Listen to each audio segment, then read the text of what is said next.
बिस्मिल्लाहिर्रहमानिर्रहीम। अस्सलामु अलैकुम दोस्तों, आज हम बात करेंगे उन 10 बिजनेस के बारे में जो इस्लाम में हराम है। इस्लाम ने हर मुसलमान को साफ और हलाल तरीके से रिस्क कमाने का हुक्म दिया है, लेकिन कुछ बिजनेस ऐसे होते हैं जो दीन के मुताबिक नाजायज और गुनाह की वजह बन सकते हैं। आज की इस वीडियो में हम ऐसे ही कुछ बिजनेस के बारे में बात करेंगे जिनको करना इस्लाम में मना है। ये वीडियो आपको सिर्फ नॉलेज नहीं देगा, बल्कि आपको सही रास्ता दिखाने में मदद करेगा। तो चलिए शुरू करते हैं। 10 हराम बिजनेस की लिस्ट में सबसे पहला नाम शराब का आता है। इस्लाम में शराब पीना और शराब को बेचना दोनों हराम है। कुरान में अल्लाह ताला ने शराब को नजासत और शैतान का काम करार दिया है। जो भी इंसान शराब का बिजनेस करता है वो सिर्फ अपने लिए नहीं बल्कि दूसरों के लिए भी गुनाह और नुकसान का सबब बनता है। इसीलिए शराब का कोई भी बिजनेस इस्लाम में सख्त मना है। दूसरा, सूद, इंटरेस्ट यानी कि ब्याज। सूद खाना या देना दोनों को इस्लाम में हराम करार दिया गया है। कुरान में अल्लाह ताला ने सूद को ऐसा जुल्म कहा है जो गरीब और कमजोर लोगों पर किया जाता है। आज के दौर में कई लोग बैंक के जरिए सूद कमा रहे हैं, लेकिन ये काम इस्लाम के उसूलों के खिलाफ है। सूद से मिलने वाली आमदनी कभी बरकत नहीं लाती, बल्कि इंसान को हमेशा नुकसान ही होता है।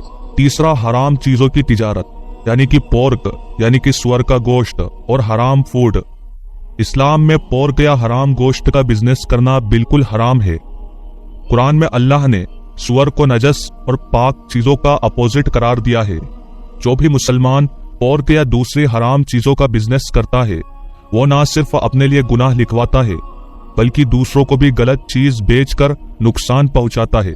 नंबर 4 पर है गैम्बलिंग यानी जुआ। जुआ खेलना और इससे रिलेटेड किसी भी तरह का बिजनेस करना इस्लाम में हराम है। अल्लाह ताला ने जुआ को गुनाह और शैतान का काम कहा है। जो लोग लॉटरी, कैसीनो या बेटिंग के बिजनेस में होते हैं वो अपने रिस्क को हराम तरीके से कमा रहे होते हैं, जिसमें बरकत नहीं होती।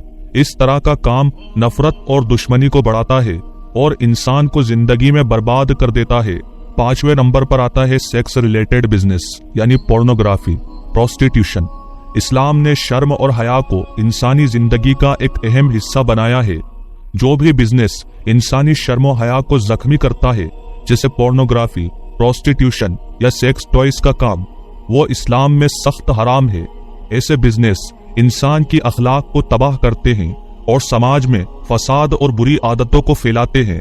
नंबर 6 पर है धोखाधड़ी और फ्रॉड का बिजनेस। इस्लाम में किसी को धोखा देना या फ्रॉड करना कभी जायज नहीं है। जो लोग गलत चीज को सही दिखाकर बेचते हैं या झूठी मार्केटिंग करके लोगों को गुमराह करते हैं वो इस्लाम के उसूलों के खिलाफ काम करते हैं। अल्लाह ताला ने कुरान में फरमाया है कि धोखेबाज लोग कभी फलाह नहीं पाते। नंबर 7 पर है हराम एंटरटेनमेंट, म्यूजिक, डांस क्लब। इस्लाम में ऐसे बिजनेस जो हराम एंटरटेनमेंट को प्रमोट करते हैं, जैसे नाइट क्लब, डांस क्लब्स या हराम म्यूजिक का काम, ये तमाम बिजनेस इस्लाम में हराम है। इस्लाम एक पाक जिंदगी जीने का तरीका सिखाता है और ऐसे बिजनेस इंसान को गुनाहों की दुनिया में ले जाते हैं। नंबर 8 पर है रिश्वत। इस्लाम में रिश्वत देना और रिश्वत लेना दोनों हराम है। ये एक ऐसा काम है जो इंसाफ का गला घोट देता है। जो लोग अपने बिजनेस में रिश्वत का सहारा लेते हैं या रिश्वत लेकर फैसले करते हैं वो अल्लाह के गुस्से का शिकार होते हैं। कुरान और हदीस दोनों में रिश्वत को हराम करार दिया गया है। नंबर 9 पर आता है ब्लैक मार्केटिंग। ब्लैक मार्केटिंग या जरूरत की चीजों को छुपाकर महंगी बेचना इस्लाम में सख्त मना है। ऐसे लोग जो मुनाफे के लिए दूसरों को मुसीबत में डालकर उनकी मजबूरी का फायदा उठाते हैं वो इस्लाम के खिलाफ जा रहे होते हैं। ब्लैक मार्केटिंग से गरीब और जरूरतमंद लोग सबसे ज्यादा मुश्किलात का शिकार होते हैं। नंबर 10 पर आता है चोरी का बिजनेस।